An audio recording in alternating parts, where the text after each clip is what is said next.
It was a quiet evening in a small rural area in Ohio, the kind of place where nothing much happens. Neighbors know each other quite well, and life moves slowly. Crickets chirping, porch lights flickering, families settling in for the night. But on January 2nd, 2011, something happened that no one could have imagined. Sorry, this might be disturbing for some people, so take a deep breath. Now, a 10-year-old boy walked into a neighbor's house. He was not scared. He didn't look like he was confused. He simply said something that shocked people forever. "I just shot my mum." At first, people thought, he's just a kid. He's joking. I mean, to them, that's impossible. Maybe one of their neighbors even tried telling him, "Look, little man, you didn't shoot your mom. She's fine." Who knows? I'm just saying. But within minutes, police were called. When officers arrived at the McVeigh home, the unthinkable shocked them. I mean, this is unlike what the world has ever seen. Inside the living room, 46-year-old Deborah McVeigh was lying face down on the floor. She had been shot once in the head. There were no signs of struggle, no signs of forced entry, just silence and a single gunshot that ended everything. She was pronounced dead at the scene, and just like that, a normal day turned into a tragedy that would leave more questions than answers. Now here's exactly what people don't realize. This case didn't begin that evening. I mean, McVeigh did not just shoot his mom out of the blue. This is something that started long before that, inside the home. I mean, inside the family. Joseph McVeigh was only 10 years old. At that age, most children are thinking about school, games, and friends, not using a real gun, not death. But Joseph's life was not as simple as it looked.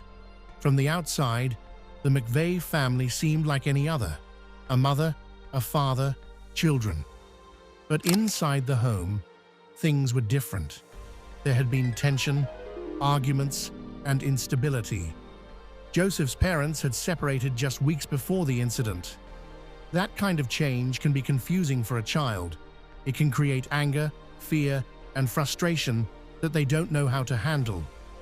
According to reports, Joseph had already shown signs of struggling. At school, he was sometimes described as polite and quiet. But there were also moments when he became aggressive. He had incidents where he lashed out, moments where his anger came out suddenly. And this is where things begin to take a different turn. Because anger in a child is not always just anger. Sometimes, and it's something deeper, something building.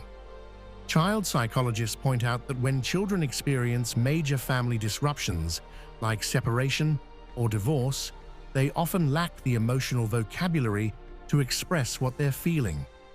Frustration turns into outbursts. Sadness turns into withdrawal. And if no one intervenes, those feelings can fester. But here's what people don't realize. There is a powerful weapon in that house that's enough to kill any living thing. I'm sure you might know what it is. Guns, not one, not two, but several. At least 6 firearms were in the home, and even more shocking, they were accessible. These were not locked away safely. They were not out of reach. They were there, within access of a 10-year-old child. And this wasn't something new. In fact, just weeks before the incident, there had been an argument between Joseph's parents about those guns. His mother did not want them there. His father disagreed. That disagreement never got resolved.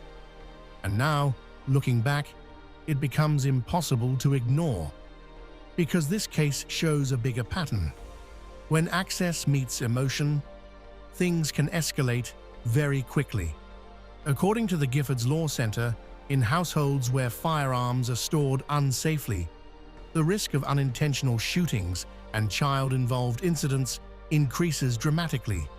More than 4.6 million American children live in homes with unlocked, loaded guns. And every year, hundreds of children gain access to firearms and pull the trigger, sometimes on themselves, sometimes on others. Joseph McVeigh's case is a devastating example of that statistic becoming a reality. On that evening, everything seemed normal at first, and until it wasn't. Deborah asked her son to do something simple: bring in firewood, a normal request, something small, something that happens in homes every day. But for some reason, that moment turned into an argument. Voices were raised, tension grew, and according to Joseph's older sister, who was there at the time, it didn't stop there. The argument became more intense, more emotional. And then, something changed. Joseph reportedly said he was tired of the fighting, tired of everything. And then he walked away. Here's where things go wrong. At that moment, this could have ended differently. It could have stayed as just another argument. But it didn't, because Joseph didn't walk away to calm down. He walked into his room, and inside that room was a weapon, a .22 caliber rifle, one of the guns in the house, and one of the guns he had access to. And then, within moments, he came back. What happened next is something no family should ever experience, no child should ever do, and no parent should ever face. Joseph raised the gun. His sister saw it. She tried to stop him. She begged him. But it was too late.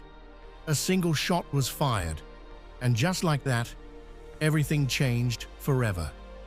After it happened, Joseph didn't run away. He didn't hide.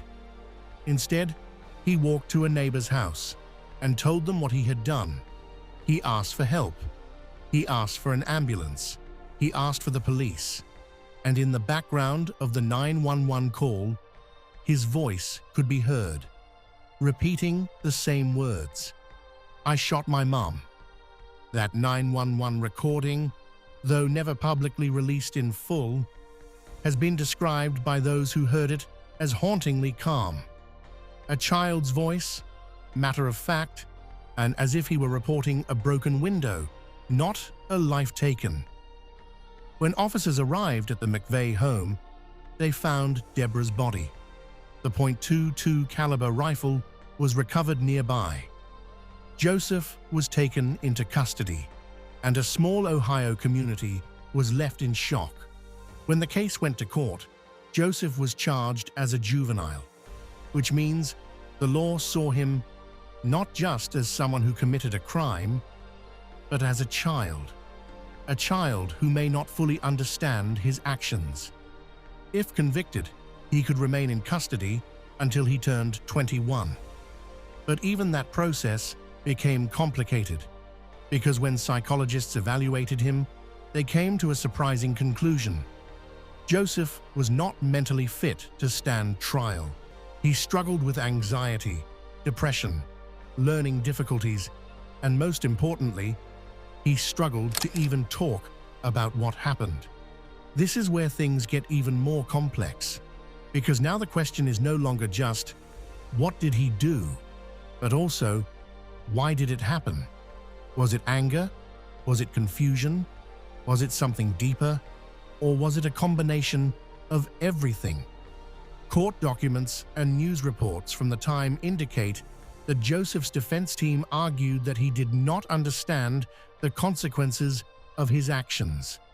They pointed to his age, his emotional state, and the chaotic family environment. The prosecution, on the other hand, emphasized the deliberate nature of the act, the fact that he retrieved the gun after the argument and pulled the trigger. In the end, the judge agreed with the psychological evaluations. Joseph was deemed incompetent to stand trial. Instead of facing a traditional court proceeding, he was placed in a secure treatment facility, yes, where he would receive therapy and counseling aimed at helping him understand what he had done and addressing his underlying mental health issues. Here's what people don't realize. Moments like this don't come out of nowhere. They build, slowly, quietly, through emotions that are not understood, through environments that are unstable, through access to things that should never be in the hands of a child. In the months leading up to the shooting, there were multiple warning signs: the parents' separation, the escalating arguments, the presence of firearms without proper storage, Joseph's behavioral issues at school, outbursts of anger, difficulty regulating emotions, and yet no one intervened in a way that might have prevented the tragedy.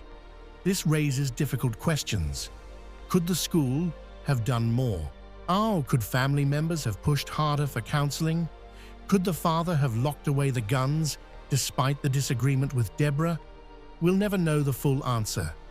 But experts in child development and family safety point out that these moments, where multiple risk factors converge, are exactly when prevention efforts are most critical. And this is where this case shows a bigger pattern. It's not just about one moment. It's about many factors coming together.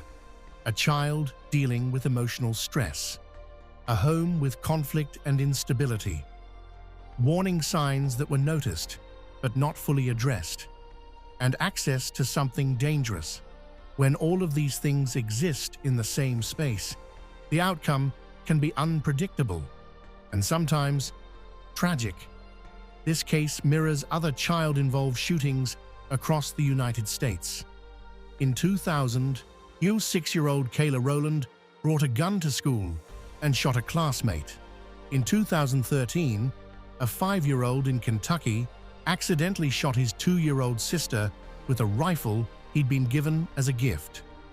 Time and again, the common threads are the same: unsecured firearms, children in crisis, and adults who either didn't see the signs or didn't act in time. Organizations like Everytown for Gun Safety and the American Academy of Pediatrics advocate for safe storage laws, requiring guns to be locked, unloaded, and separate from ammunition. Research shows that such laws reduce unintentional shootings by children. But at the time of this incident in Ohio, no such requirement existed on a federal level, and state laws were inconsistent. Even years later, there are still questions. Joseph was placed in a treatment facility. He received therapy, help, and support, but his current situation remains unclear. No clear public updates, no final answers. Because juvenile records are sealed, the public has no way of knowing whether Joseph is still in state custody, whether he was released after turning 21, or what his life looks like today. Some local reports from a few years after the incident suggested he was making progress in treatment, learning to cope with his emotions, participating in therapy. But beyond that, silence. And maybe that's the hardest part of this story. Not knowing, not fully understanding how something like this can happen, and not knowing whether a child who did something so devastating was ever able to heal. In the midst of all the analysis, it's important to pause and remember Deborah McVeigh. She was 46 years old, a mother of 3. By all accounts, she was trying to hold her family together during a difficult separation. Her friends described her as someone who cared deeply about her children. The argument about guns, she was the one who didn't want them in the house. She saw the danger. But in the chaos of a separation, that concern was never fully acted upon. Her death is not just a legal case or a psychological study. It was a life cut short, a woman who never got to see her children grow up, a loss that ripples through her family to this day. People don't realize this. This isn't just a crime story.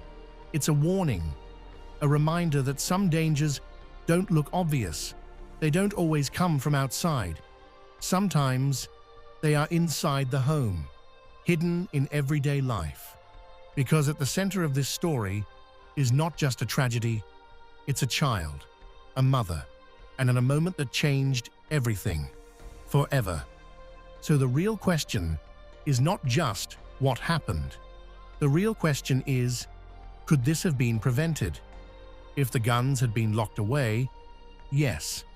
If Joseph had been in counseling after the separation, possibly. If the argument that night had been de-escalated by an adult, maybe. But none of those things happened, and a 10-year-old ended up doing something that he likely didn't fully understand the consequences of.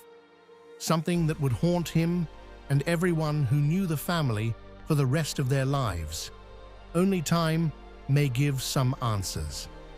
But for now, this remains one of the most unsettling cases, not because of how it ended, but because of how it began.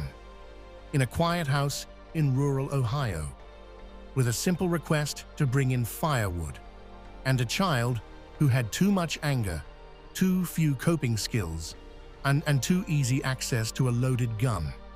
If there's any takeaway from this story, it's that we owe it to children and to parents to do better, to recognize the warning signs, to secure firearms, to talk about mental health without shame, to intervene before a moment of anger becomes an irreversible tragedy, because some moments don't give us a second chance.